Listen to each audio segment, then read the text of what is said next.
let's talk a little bit about how the Youngstown Flea started. Yeah. It started in 2016. Yes. Right. So could you just tell me a little bit about what the idea behind it was, what you were trying to accomplish, and where do you think how it's grown since then? I always like to call it evidence to the contrary. Oftentimes people say we don't have or we can't, and so I was doing some consulting work for an owner of a Harley Davidson shop out in Austintown, and he was trying to build a more modern apparel brand around motorcycles. And so I was doing some traveling for him and found myself in places like Miami and Brooklyn and Denver, and all those places had these cool markets that were out in public. And you would see the food trucks, you would see the music and the DJs and the vendors. And then I would come home to Youngstown and it would just be so absent. Right. And I would look around and I would say, I know we've got creatives here. I know we've got makers here. So I went looking for them, and quite honestly, at the time, the closest I found was your Akron, Canton, Cleveland, Pittsburgh markets. There was one happening in Canfield in a different form, and you'd found some in your Boardman Parks, the Oktoberfest style markets, but they weren't honing in on those makers and creatives the way I thought. And so I said, somebody needs to create this. And as you're looking around thinking about like who's going to do it, you go, I think I am, right? And so I didn't know much about it. I just knew that if we could find the right people and gather them in a space. And honestly, the idea was Broadway play, that we wanted a centralized location where the city could see it, and when we pulled back the curtains, it would be so evident that here's the evidence to the contrary. Here's all the proof we need to say that yes, we have just as many makers and creatives and doers. No, we're not Miami, and no, we're not Brooklyn, and no, we're not Denver, and no, we're not Cleveland or Canton or Akron, but we are Youngstown. And quite honestly, there are a lot of folks who come from those areas to here now. Right. Yeah. Yeah, when I go there, I'll see people from the Cleveland area. I'll see people from all over the place. Yeah. So we have a lot of people from right here in Youngstown, or just the surrounding communities that are making really neat stuff. Yeah, and so it proves that our market shows other communities that this is a viable market to do business in. And that again is the evidence we need, because there's a lot of negative narrative out there that says that things can't survive in a market like Youngstown that's depressed. And we just constantly have seen the support of the community. It's been wonderful for the last 6 years. It's just been awesome. And so you started over in the Covelli parking lot. Yeah. You would do, like we talked about, you would do the holiday flea over there at Dior, which was always lovely. Yeah, beautiful space. And then how long ago did you buy the building? I can't remember. 2 years ago we bought the building. Yeah. Okay. So if you look at that, I used to drive my kids past that parking lot next to Covelli, and I would tell them that a dream can begin in an empty parking lot. And then when we got to about year 4, I started knowing that it was time. I mean, I'd seen the vision of some other markets in different communities and the progression that they had made, and I knew that eventually we would need a permanent home from just renting a parking lot. And so as I went on the hunt, this building comes up, and I say, you should never waste a pandemic. And so we really got down to the financials of the market and really started looking at what was our next step. And this building just kind of comes glaring in our face, and the rest is history. We just love our new home, and I think the community loves it as well. And then just across the street, there wasn't a whole lot over there. Yeah.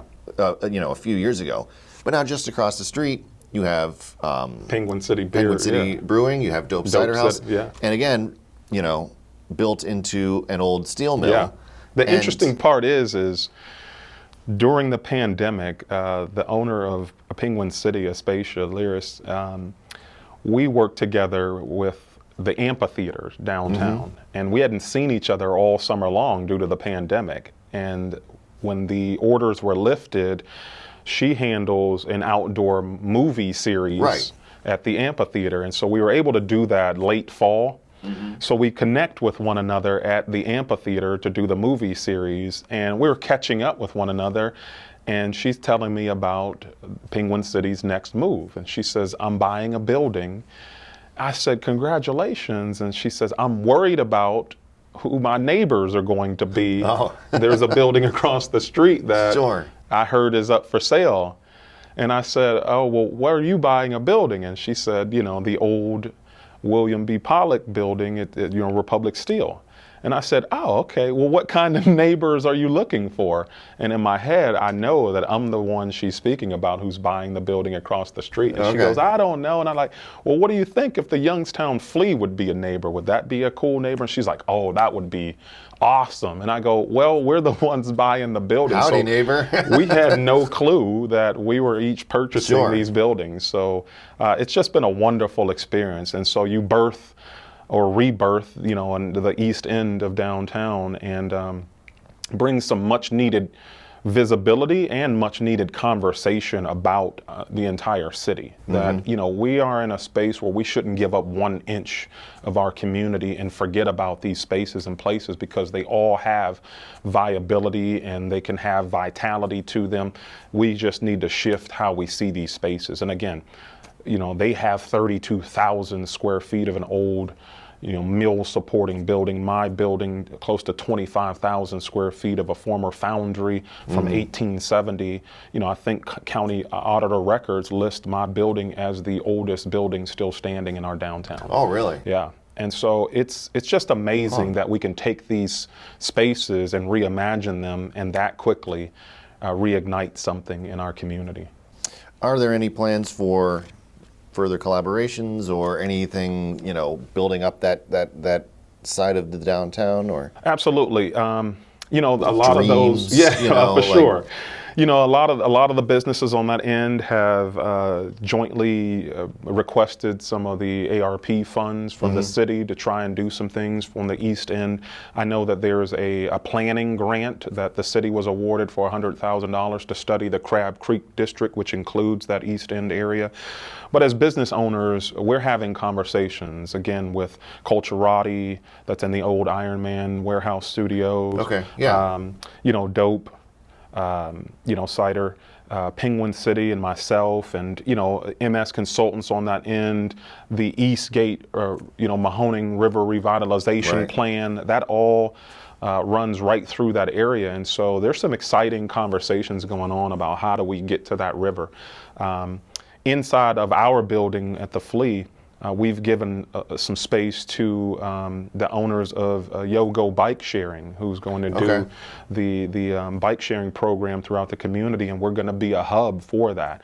So we're trying to figure out how to become a access point, a transportation hub for how do you get access to that river when you want to get back there safely and park and launch out with a kayak or a boat. How do you navigate yourself to the Flea in a responsible, reasonable way, with autonomous shuttles coming, with Smart 2, with bike sharing coming, the walkability of our downtown. And so we want to really put a stamp on that east end, and there's some exciting things that I think are ahead. 717 Credit Union. Business services designed to meet your daily needs. Commercial loans, business deposits, merchant and payroll services. 717 Credit Union. It's knowing you were treated right every time.